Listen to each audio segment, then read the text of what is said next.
আসসালামু আলাইকুম। ওয়ালাইকুম আসসালাম ওয়া রাহমাতুল্লাহি ওয়া বারাকাতুহু। আমার নাম সাব্বির, পুনা থেকে এসেছি। পবিত্র কোরআনের প্রত্যেকটা শব্দেরই তো একটা অর্থ আছে। আপনি কি আমাকে আলিফ লাম মিম এটার অর্থ বলতে পারবেন? আসসালামু আলাইকুম। ওয়ালাইকুম আসসালাম ওয়া রাহমাতুল্লাহি ওয়া বারাকাতুহু। কোন স্ত্রী কি তার স্বামীকে নাম ধরে ডাকতে পারে? বোন প্রশ্ন করল, কিন্তু নবী মুহাম্মদের কেন 11 জন স্ত্রী ছিল? এভাবে কি বলা যায় যে তার যৌন আকাঙ্ক্ষা বেশি ছিল? স্বামীর যদি এইডস থাকে আর যদি খতনা করা না থাকে 85% স্ত্রীর এইডস হবে, খতনা থাকলে সেটা হবে 15%। এই হচ্ছে অনুপাত। আপনি ঈশ্বর হলেন তো মানুষ আপনার পূজা করবে, ঠিক ঠিক না? আমাদের প্রিয় নবী মুহাম্মদ সাল্লাল্লাহু আলাইহি সাল্লাম কেন 11টি স্ত্রী বিবাহ করেছিলেন এর আসল সত্য অনেক মানুষই জানে না, এবং পবিত্র কোরআনে আলিফ লাম মিম সত্য ঘটনা প্রকাশ করলেন ডাক্তার জাকির নায়ক। জানতে হলে ভিডিওটি শেষ পর্যন্ত দেখুন। বললেন যে ইসলামে পুরুষদের বিয়ে করার একটা সর্বোচ্চ সীমা রয়েছে, কিন্তু নবী মুহাম্মদের কেন 11 জন স্ত্রী ছিল? এভাবে কি বলা যায় যে তার যৌন আকাঙ্ক্ষা বেশি ছিল? আপনি প্রশ্ন করলেন যে ইসলামে পুরুষদের বিয়ে করার সর্বোচ্চ সীমা যখন 4টা, তখন নবীজির কেন 11 জন স্ত্রী ছিল? আমি আপনার সাথে একমত যে পবিত্র কোরআনের সূরা নিসার 3 নম্বর আয়াতে উল্লেখ করা হয়েছে যে তোমরা সর্বোচ্চ 4 জন স্ত্রীকে বিয়ে করতে পারবে। কিন্তু আরেকটা আয়াত আছে সূরা আহজাবের 52 নম্বর আয়াতে উল্লেখ করা হয়েছে এরপরে তোমার জন্য কোন নারী বৈধ নয় এবং তোমার স্ত্রীদের পরিবর্তে অন্য স্ত্রী গ্রহণ বৈধ নয় যদি তাদের সৌন্দর্য তোমাকে মুগ্ধ করে। তোমার দাসীদের ব্যাপারে এটা প্রযোজ্য নয়। পবিত্র কোরআনে এই আয়াত সূরা আহজাবের 52 নম্বর আয়াতে এই কথা উল্লেখ করা হয়েছে, যেখানে নবীজিকে অনুমতি দেওয়া হয়েছে যে তিনি তার সব স্ত্রীকে রাখবেন, কিন্তু একই সাথে তিনি অন্য কাউকে বিয়ে করতে পারবেন না। যদি ভালো করে দেখেন কেন নবীজির জন্য অন্য নারীকে বৈধ করা হয়নি, আর এছাড়াও তিনি তাদেরকে তালাকও দিতে পারবেন না, কারণ পবিত্র কোরআনে আরো একটা আয়াতে বলা হয়েছে যে রাসূলের পত্নীদেরকে বিয়ে করা, তারা তালাকপ্রাপ্ত হোক অথবা বিধবা হোক, তোমাদের জন্য তারা বৈধ নয়, কারণ তারা উম্মুল মুমিনিন, তারা হলেন মুমিনদের মা। তাহলে কেউ নবীজির স্ত্রীদের বিয়ে করতে পারবে না, আর এছাড়াও নবীজি তালাকও দিতে পারবেন না। আর যদি ভালো করে দেখেন যে নবীজি কেন 11টা বিয়ে করেছিলেন, সেগুলো হয় সমাজ সংস্কারের জন্য অথবা রাজনৈতিক কোনো কারণে, যৌন তৃপ্তির জন্য নয়। তিনি প্রথম যে বিয়েটা করেছিলেন তিনি ছিলেন বিবি খাদিজা রাদিয়াল্লাহু তাআলা আনহা। তখন তার বয়স ছিল 40 বছর আর নবীজির ছিল মাত্র 25 বছর, আর তিনি ছিলেন একজন বিধবা দুইবার। চিন্তা করেন, নবীজি সেক্সের জন্য বিয়ে করলে এমন মহিলাকে কেন বিয়ে করবেন যিনি নবীজির চেয়ে 15 বছরের বড় আর যিনি বিধবা হয়েছিলেন দুইবার? যদি ভালো করে দেখেন, যতদিন বিবি খাদিজা রাদিয়াল্লাহু তাআলা আনহা তিনি যতদিন বেঁচে ছিলেন, নবীজি ততদিন অন্য কোনো মহিলাকে বিয়ে করেননি। যখন তার বয়স 50, তখন বিবি খাদিজা রাদিয়াল্লাহু তাআলা আনহা মারা গেলেন। নবীজি 53 বছর বয়স থেকে 56 বছরের মধ্যে অন্যান্য স্ত্রীদের বিয়ে করেছিলেন। যদি তার যৌন আকাঙ্ক্ষা বেশি থাকতো তাহলে বিয়েগুলো তরুণ বয়সী করতেন। বিজ্ঞান আমাদের বলে মানুষের যত বয়স বাড়ে যৌন আকাঙ্ক্ষা কমে যায়। এটা নবীজির উপরে দোষারোপ করা। মাত্র দুটো বিয়ে করেছিলেন স্বাভাবিক পরিস্থিতিতে, একজন বিবি খাদিজা, অন্যজন বিবি আয়েশা। আল্লাহ তাদের দুজনকেই শান্তিতে রাখুন। অন্য সবগুলো বিয়ে ছিল বিভিন্ন পরিস্থিতিতে, হয় সমাজের কোনো সংস্কার অথবা রাজনৈতিক কারণে। যদি নবীজির বিয়েগুলো দেখেন তার মধ্যে দুজনের বয়স ছিল 36 বছরের নিচে, আর অন্যান্য সব স্ত্রীদের বয়স ছিল 36 বছর থেকে 50-এর মধ্যে। প্রত্যেকটা বিয়ে দেখতে পারেন, প্রত্যেকটাতেই কিছু কারণ ছিল। যেমন বিবি জোহারিয়া, তিনি ছিলেন বারমুস্তালিক গোত্রের মহিলা। এই গোত্রটা খুবই শক্তিশালী ছিল আর মুসলিমদের সাথে বিরোধ ছিল। এর কিছুদিন পর মুসলিম সৈন্যরা তাদের কোণঠাসা করে ফেললো, আর তারপরে নবীজি তাকে বিয়ে করলেন। নবীজি তাকে বিয়ে করার পরে সাহাবীরা বলতে লাগলেন, আমরা কিভাবে আমাদের নবীজির আত্মীয়দের বন্দী করে রাখবো? তারপর তাদের মুক্ত করে দিলেন, আর এরপরে এই দুই গোত্র বন্ধু হয়ে গেল। আর দৃষ্টান্ত আছে, যখন নবীজি বিয়ে করলেন বিবি মাইমুনা রাদিয়াল্লাহু তাআলা আনহাকে, যিনি ছিলেন নাজাত গোত্রের সর্দারের স্ত্রীর বোন। এই গোত্রের লোকেরা 70 জন মুসলমানকে তখন হত্যা করেছিল। আর মুহাম্মদ সাল্লাল্লাহু আলাইহি সাল্লাম যখন তাকে বিয়ে করলেন, নাজাত গোত্র তখন মদিনার নেতৃত্ব মেনে নিল, আর নবীজিকেও তাদের নেতা হিসেবে মেনে নিল। নবীজির সব বিয়েগুলোর পেছনে ছিল কোনো রাজনৈতিক কারণ বা সামাজিক সংস্কার। বিয়ে করেছিলেন উম্মে হাবিবাকে, যিনি ছিলেন তখনকার মক্কার সর্দার আবু সুফিয়ানের মেয়ে। আর এই বিয়ে মক্কা বিজয়ের সময়কালে বেশ গুরুত্বপূর্ণ ভূমিকা পালন করেছিল। এছাড়াও আছেন বিবি সাফিয়া রাদিয়াল্লাহু তাআলা আনহা, তিনি ছিলেন একজন শক্তিশালী ইহুদি নেতার মেয়ে। বিয়ের পর ইহুদিদের সাথে মুসলমানদের সম্পর্ক ভালো হয়ে গিয়েছিল। এভাবে দেখবেন যে সবগুলো বিয়েতেই কোনো ভালো কারণ ছিল। বিয়ে করেছিলেন হযরত ওমরের মেয়ে হাফসা রাদিয়াল্লাহু তাআলা আনহাকে, যাতে করে সাহাবীদের সাথে তার সম্পর্ক মজবুত হয়। আর সামাজিক কারণে তিনি একজন তালাকপ্রাপ্তা মহিলাকে বিয়ে করেছিলেন, তিনি হলেন বিবি জায়নাব। তিনি যখন তালাক পেলেন, নবীজি তাকে বিয়ে করলেন। সবগুলো বিয়ের পেছনে ছিল রাজনৈতিক কারণ ও সমাজ সংস্কার। তিনি যে বিয়েগুলো করেছিলেন সেগুলো ছিল মানুষের ভালোর জন্য, ভালো সম্পর্কের জন্য, যৌন তৃপ্তির জন্য নয়। আশা করি উত্তরটা পেয়েছেন। আসসালামু আলাইকুম। ওয়ালাইকুম আসসালাম ওয়া রাহমাতুল্লাহি ওয়া বারাকাতুহু। আমার নাম সাব্বির, পুনা থেকে এসেছি। পবিত্র কোরআনের প্রত্যেকটা শব্দেরই তো একটা অর্থ আছে। আপনি কি আমাকে আলিফ লাম মিম এটার অর্থ বলতে পারবেন? ভাই, আপনি প্রশ্ন করলেন যে কোরআনের প্রত্যেকটা শব্দেরই অর্থ আছে। এখন আপনাকে আলিফ লাম মিমের অর্থটা বলতে পারবো কিনা? আলিফ লাম মিমের অর্থ নিয়ে যদি বলতে হয়, এটার উপরে এই পর্যন্ত অনেক বই লেখা হয়েছে। এখানে বিভিন্ন বিষয় আছে, অনেকে বই লিখেছেন, বিভিন্ন রকম ব্যাখ্যা দিয়েছেন যে আলিফ লাম মিম হতে পারে আল্লাহ সুবহানাহু ওয়া তাআলার ইনিশিয়াল, অথবা এগুলো আল্লাহ তাআলার নিদর্শন, অথবা আল্লাহর প্রশংসা। এরকম বিভিন্ন অর্থের কথা এখানে বলা হয়েছে। এ ব্যাপারে আমার লেকচারে বিস্তারিত বলেছি, Al Quran should be read with understanding. কিছু মানুষ বলে এগুলোর কোনো অর্থ নেই, অথবা অর্থটা গোপন আছে। এরকম অনেক বই লেখা হয়েছে, তবে সরাসরি কোরআনে এরকম কোন আয়াত বা কোন হাদিস নেই, পরোক্ষভাবে আছে। আর এটাকে সবচেয়ে সেরা যুক্তি বলে মনে করা হয়, সেটা হচ্ছে এটা আল্লাহ তাআলার একটা চ্যালেঞ্জ। এই আলিফ লাম মিম এগুলো আরবি অক্ষর, অনেক জায়গায় মাত্র একটা অক্ষর, যেমন নুন, কফ, কোথাও দুটো অক্ষর, হা মিম কোথাও তিনটা অক্ষর, আলিফ লাম মিম কোথাও চারটা, আবার কোথাও পাঁচটা। এরকম সূরা আছে 29টা আল্লাহ সুবহানাহু ওয়া তাআলার, যেখানে এরকম অক্ষর আছে, এগুলোকে বলা হয় হরফে মুকাত্তাত, মানে এই অক্ষরগুলি। এখানে দেখবেন আমার যেটা মনে হয় সবচেয়ে সেরা যুক্তিটা হচ্ছে যে ধরেন এই কোরআন যখন নাজিল হয়, আল্লাহ তাআলা পবিত্র কোরআনে বিভিন্ন জায়গায় চ্যালেঞ্জ করেছেন। প্রথমে আল্লাহ চ্যালেঞ্জ করেছেন কোরআনের মতো একটা বই লিখতে পারবে কিনা, সূরা ইসরা অধ্যায় 17 আয়াত 88। আরেক জায়গায় বলছে কোরআনের মতো 10টা সূরা লিখতে পারবে কিনা, সূরা হুদ অধ্যায় 11 আয়াত 13। এরপর আল্লাহ বলেছেন কোরআনের মতো করে একটা সূরা লিখতে পারবে কিনা, সূরা ইউনূস অধ্যায় 10 আয়াত 38, যে কোরআনের মতো একটা সূরা লিখতে পারবে কিনা। আর তারপর পবিত্র কোরআনে বলা হয়েছে সূরা বাকারা অধ্যায় নম্বর 2 আয়াত 23-24 বলা হয়েছে যে وإن كنتم في ريب مما نزلنا على عبدنا فأتوا بسورة من مثله। তোমাদের মনে যদি সন্দেহ থাকে যে আমি আমার বান্দার প্রতি অবতীর্ণ করেছি, তাহলে এর মতো একটা সূরা রচনা করো। وادعوا شهداءكم من دون الله إن كنتم صادقين। তোমরা সব সাহায্য করে নাও, সব সাক্ষী নাও, যদি আল্লাহ ব্যতীত কেউ থাকে, যদি তোমাদের সন্দেহ সত্যি হয়। আর যদি না পারো, ولن تفعلوا অবশ্যই তোমরা পারবে না। তাহলে দোজখের আগুনের জন্য প্রস্তুত থাকো, যারা অসৎ হবে মানুষের পাত্র। চ্যালেঞ্জ করা হয়েছে কোরআনের মতো করে একটা বই লেখো, তারপর একটু সহজ কোরআনের মতো 10টা সূরা লিখে দেখাও, তারপর মাত্র একটা সূরা, তারপর বলছে কোরআনের কাছাকাছি একটা মাত্র সূরা। من مثله। এই চ্যালেঞ্জ করেছেন আল্লাহ সুবহানাহু ওয়া তাআলা। যদি এখন দেখেন আল্লাহ যখন এই অক্ষরগুলো ব্যবহার করে আরবি অক্ষরগুলো ব্যবহার করেছেন, মুকাত্তাত অক্ষর আলিফ লাম মিম। ধর্মীয় জ্ঞানকে শেয়ার করে সওয়াবের অংশীদার হন। একটি লাইক ও সাবস্ক্রাইব করে দিন প্রচারে সহযোগিতা করুন। ভিডিওটি শেষ পর্যন্ত দেখুন। নুন কফ হা মিম, এটা অনেকটা আল্লাহ আরবদের বলছেন পবিত্র কোরআন যখন নাজিল হয়েছিল, আরবি ভাষা তখন খুব উন্নত। আরবের লোকজন তাদের ভাষা নিয়ে গর্ব করত, আরবি ভাষা নিয়ে বড়াই করত। সে সময় আরব দেশে অনেক বিখ্যাত কবি ছিলেন আরবি ভাষায়। আল্লাহ বলেছেন আলিফ লাম মিম এগুলো তোমাদের ভাষার অক্ষর, আলিফ লাম মিম তোমাদের আরবি ভাষা, তোমাদের ভাষা দিয়ে আমি এই কোরআন রচনা করেছি। তোমাদের চ্যালেঞ্জ কোরআনের কাছাকাছি একটা সূরা লিখে দেখাও।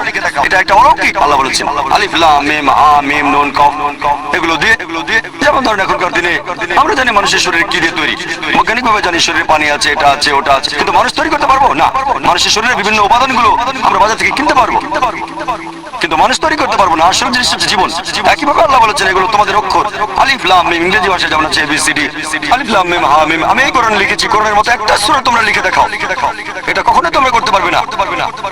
وإن كنتم في ريب مما نزلنا على عبدنا فأتوا بسورة من مثله। তোমাদের মনে যদি সন্দেহ থাকে যে আমার বান্দার প্রতি অবতীর্ণ করেছি, তাহলে এর মতো করে একটা সূরা তোমরা রচনা করো। وادعوا شهداءكم من دون الله إن كنتم صادقين। তোমরা সব সাহায্য করে নাও আর সব সাক্ষী নাও, যদি আল্লাহ ব্যতীত কেউ থাকে, তোমাদের সন্দেহ যদি সত্যি হয়। যদি তোমরা না পারো, ولن تفعلوا আর যদি না পারো, দোজখের আগুনের জন্য প্রস্তুত থাকো, যারা অসৎ হবে মানুষ ও পাথর। আল্লাহ এখানে চ্যালেঞ্জ করেছেন তোমরা কখনো এটা করতে পারবে না, তাহলে আমরা বুঝতে পারছি এগুলো আমাদের স্মরণ করিয়ে দেয়। একটা সহিহ হাদিসে এরকম বলা হয়েছে, বর্ণনা করেছেন হযরত আবু বকর রাদিয়াল্লাহু আনহু। আমি যুক্তিটা মানি, আর শেখ ইবনে তাইমিয়া সহ আরো অনেক বিশেষজ্ঞ ব্যাখ্যাটাকে বেশি সমর্থন করেছেন, অন্যান্য ব্যাখ্যাগুলো হচ্ছে। আর আমার মনে হয় এটাই লজিক্যাল ব্যাখ্যা। সে কারণে আল্লাহ তাআলা আরবদের চ্যালেঞ্জ করেছেন যারা তাদের ভাষা নিয়ে গর্ব করত। তোমাদের ভাষা দিয়ে আমি কোরআন লিখেছি, তোমরা পারলে এরকম একটা সূরা লিখে দেখো। আমি একজন হিন্দু। আপনি বললেন যে মোহাম্মদ পয়গম্বরের উপর আর কেউ নেই আপনার হিসাবে, কিন্তু আমাদের ফিলোসফির মত অনুযায়ী যে কোনো মানুষ ওই স্তরে পৌঁছাতে পারে। এখন আপনি কি বলবেন? আপনি কি সেই স্তরে পৌঁছেছেন? ভাই, আপনি প্রশ্ন করলেন যে আপনি একজন হিন্দু, আপনাদের উপাসনা ধারণাটা আলাদা, কোনো কিছুতে আপনার সমস্যা নেই যদি মনে প্রাণে সেটা করে থাকেন। মন দিয়ে কোনো সমস্যা নেই, মন দিয়ে করবো তবে সঠিক কাজটা করব। আমি মন দিয়ে চুরি করলে তখন কি আপনার সমস্যা নেই? মন দিয়ে করবো তবে সঠিক কাজটা করবো, তাই তো করবো। হ্যাঁ, আমিও তো সে কথাই বলছি আপনাকে। কি করবেন? পূজা করবেন। এখন কার পূজা সেটাই গুরুত্বপূর্ণ। কেন করব, কার পূজা আর কিভাবে করব, বুঝতে পারলেন? তাহলে আপনি মন দিয়ে করবেন তবে সঠিক কাজ করবেন। মন দিয়ে করাটা গুরুত্বপূর্ণ, অবশ্যই গুরুত্বপূর্ণ, তবে সেই সাথে কার পূজা করছি, কেন করছি সেটাও গুরুত্বপূর্ণ। এখন বললাম যে আমি মন দিয়ে চোরের পূজা করব, আপনি কি মানবেন? আমি মন দিয়ে পূজা করব রাবণ অথবা কোন চোরকে, আপনি কি মানবেন? তখন বলবেন ও তো রাক্ষসের পূজা করে। সেটা তো ভুল হবে। হ্যাঁ, সেটা অবশ্যই ভুল। আপনি কি সেটা মানবেন? মানতে পারি। আচ্ছা, মানবেন, কিন্তু বলবেন তার অবস্থান নিচে, সে উপরে না। আমরা চাই সব মানুষ উপরে থাকুক। এখন আপনি উপরে থাকবেন না নিচে থাকবেন? উপরে, মাশাআল্লাহ। আমিও চাই যেন আমি উপরে থাকি। হ্যাঁ, তাহলে আমরা মন দিয়ে কাজ করবো, তবে সঠিক কাজটা করব। একটা সঠিক কাজ দুটো পদ্ধতিতে করা যেতে পারে, একটা ভালো কাজ দুই পদ্ধতিতে করা যেতে পারে। দুটোই সঠিক হলে আমরা মেনে নেব। এবার আপনার প্রশ্নে আসি যে আমার কথা অনুযায়ী আমি আগে বলেছিলাম নবী মুহাম্মদ সাল্লাল্লাহু আলাইহি ওয়াসাল্লাম সবার উপরে, তার মানে আল্লাহ তাআলার নিচে। এটাই বলেছিলাম, আল্লাহর পরে তিনি এক নম্বর। এটা হচ্ছে আদেশ পালনের ক্ষেত্রে। তারপর আছেন সাহাবাগণ, নবীর সহচর। এখন প্রশ্ন ছিল আপনাদের ফিলোসফিতে একজন মানুষ যে কোনো স্তরে পৌঁছাতে পারে। আপনি বললেন নবী মুহাম্মদের স্তরে আমি পৌঁছাতে পারবো কিনা? কখনো না। আমি সেখানে পৌঁছানোর চেষ্টা করব। চেষ্টা করা উচিত, তবে পৌঁছাতে পারবো না। কেন পৌঁছাতে পারবো না? কারণটা আমি জানি, তিনি ছিলেন আল্লাহর রাসূল। কেন পৌঁছাতে পারবো না? এটা উল্লেখ করা হয়েছে হাদিসে, যে নবী রাসূল সর্বোচ্চ স্তরে। যদি আল্লাহকে বিশ্বাস করি, যদি কোরআনকে বিশ্বাস করি, আর যদি মানি যে নবীর আদেশগুলো আমাদের পালন করতে হবে, পবিত্র কোরআন এবং হাদিস থেকে আমরা জানতে পারি যে মানুষের মধ্যে সর্বোচ্চ স্তরে আছেন নবী রাসূলগণ। আমি নবী রাসূল নই কেন? আল্লাহ পরিষ্কার করে বলেছেন, এটা সূরা আহজাব অধ্যায় নম্বর 33 আয়াত নম্বর 40। মা কানা মুহাম্মাদুন আবা আহাদিন মিন রিজালিকুম ওয়ালাকিন রাসূলুল্লাহ ওয়া খাতামুন নবিয়্যিন ওয়া কানা আল্লাহু বিকুল্লি শাইইন আলিম। যে নবী মুহাম্মদ সাল্লাল্লাহু আলাইহি সাল্লাম তোমাদের মধ্যে কোনো পুরুষের পিতা নন, বরং তিনি আল্লাহ প্রেরিত রাসূল এবং নবুয়তের সিলমোহর। আল্লাহ সকল বিষয়ে সবকিছু জানেন। নবী মুহাম্মদের পরে কেউ নিজেকে নবী রাসূল বলে দাবি করলে তাকে ডাক্তার দেখাতে হবে। কেন? এই বইটা পরীক্ষা করা হয়েছে। যখন আপনি জানতে পারবেন যে গণিতের অমুক বইটা বিশুদ্ধ, সেটাকে পরীক্ষা করে দেখেছেন, তাহলে সে বইয়ের কথাগুলো আপনাকে মানতে হবে। যদি ভুল না হয়ে থাকে, তাহলে এই পবিত্র কোরআন আর সহিহ হাদিস আমাদের বলছে যে কোনো মানুষ নবী রাসূলগণের স্তরে পৌঁছাতে পারবে না। এখন যদি বলি যে না পারবো, আমি হ্যাঁ পৌঁছানোর চেষ্টা করব। চেষ্টা করার শুরুতে হয়তো ছিলাম নিচের স্তরে, তারপর 20%, 30%, 40% এভাবে উপরে উঠবো। তাদেরকে অনুসরণের চেষ্টা করব, যাতে করে পালন করতে পারি 100%। যেমন ধরেন ক্লাসে টিচার সবাইকে বললেন যে ইংরেজি পরীক্ষায় কেউ 100% নম্বর পাবে না, কেন? কিছু নিয়ম আছে। গণিত 100 পেতে পারে। ঠিক। তাহলে আমরা বুঝতে পারছি যে পবিত্র কোরআন ও হাদিস পরিষ্কার করে বলেছে যে কোনো মানুষ কখনোই নবী রাসূলগণের স্তরে পৌঁছতে পারবে না। তারা সবাই আল্লাহ তাআলার মনোনীত দূত। আমরা চেষ্টা করব কাছাকাছি যাওয়ার, কাছাকাছি যেতেও পারি, তবে সে স্তরে পৌঁছতে পারবো না। আর আপনাদের হিন্দু ফিলোসফিতে দেখবেন প্রেরিত দূতের স্তর শুধু নয়, আপনারা ঈশ্বরের স্তরেও পৌঁছে যেতে পারবেন। তাহলে আপনি ঈশ্বর হলে তো মানুষ আপনার পূজা করবে। ঠিক না ভাই? ঠিক কি বলবেন? আপনারাও চাইলে ঈশ্বর হতে পারবেন। ঠিক না ভাই? ঠিক। আপনি ঈশ্বর হতে পারবেন ভাই? আপনি কি ঈশ্বর হতে পারবেন? না, সেটা তো পারবো আরে না। পারবেন না কেন? লাগাম টাচ্ছেন কেন? অনেক সীমাবদ্ধতা আছে নাকি? কি বলবেন? ঈশ্বরের প্রিয় হতে পারি। প্রিয় হবেন, ঈশ্বর হতে পারবেন না। আপনি ঈশ্বর হতে পারবেন না কেন? নবী রাসূলে গিয়ে থেমে যাচ্ছেন কেন? ঈশ্বর হতে পারবেন না কেন? কেন? খোদার সাথে শাদী হতে হবে। খোদার সাথে শাদী হতে হবে। শাদী হতে হবে? খোদার কেন শাদীর প্রয়োজন হলো? সন্তান জন্ম দেওয়ার জন্য? এখানে শাদী না, শাদী মানে আসলে শাদী বলতে আপনি আসলে এরকম বুঝেছি বোঝাচ্ছি না। ভক্তি হ্যাঁ, করার কথা। ভক্তি করা। কিন্তু এটাকে শাদী করা বলবেন না। আমি ওইভাবে কথাটা বলিনি, আসলে আচ্ছা, বলেছি তাহলে ভক্তি করা। আপনার কথাটা ঠিক আছে, আপনি ভক্ত হতে পারবেন। তবে একটা কথা, ইসলাম আর হিন্দুইজমের মধ্যে একটা পার্থক্য হচ্ছে আপনাদের ধর্মের জাগতিক সব কিছু ছেড়ে দিতে হবে। সব দুনিয়াদারির সবকিছু বাদ দিয়ে দেবেন। ইসলাম অনুযায়ী দুনিয়াদারি সেটাও ধর্মের একটা অংশ। আপনি শাদী না করলে ভালো মুসলিম হতে পারবেন না। আপনাকে দুনিয়াদারি সামলাতে হবে। কিন্তু আপনারা হিন্দুইজমের অনুসারীরা বলেন যে সবকিছু ছেড়ে দিতে হবে। ছেড়ে দেবেন না, সবকিছু একসাথে করাটাই হচ্ছে পরীক্ষা। যদি আমি এভাবে বলি যে স্কুলে পড়াশোনা করবো কিন্তু সেখানে অন্য আর কোনো সাবজেক্ট পড়বো না, শুধু ম্যাথমেটিক্সই আমি করে যাবো, বিজ্ঞান পড়বো না, ইতিহাস পড়বো না, ভূগোল পড়বো না, বাংলা পড়বো না, শুধু অঙ্ক করবো, তাহলে তো ফেল করবো।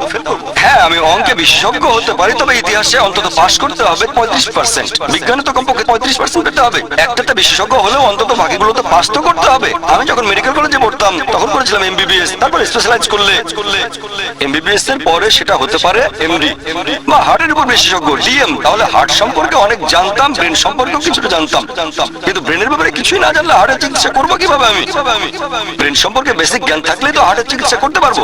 ইসলাম ধর্ম একই রকম লজিক্যাল। আমি হতে চাই একজন ফুল টাইম দায়ী, কিন্তু যদি বলি দায়ী হওয়ার জন্য আমি বিয়ে করবো না, আমি এখানে আল্লাহর সাথে বিয়ের কথা বলছি না, একটা মেয়ের সাথে, একজন নারী বিয়ে করবো না, সন্তান নেবো না, কিছুই করবো না, আমি শুধু দাওয়া দেবো, এটাও ঠিক না। দাওয়া দেন, তবে পাশাপাশি আপনার জন্য খরচ যে আপনি একজন ভালো স্বামী, ভালো বাবা হবেন, একজন ভালো ছেলে।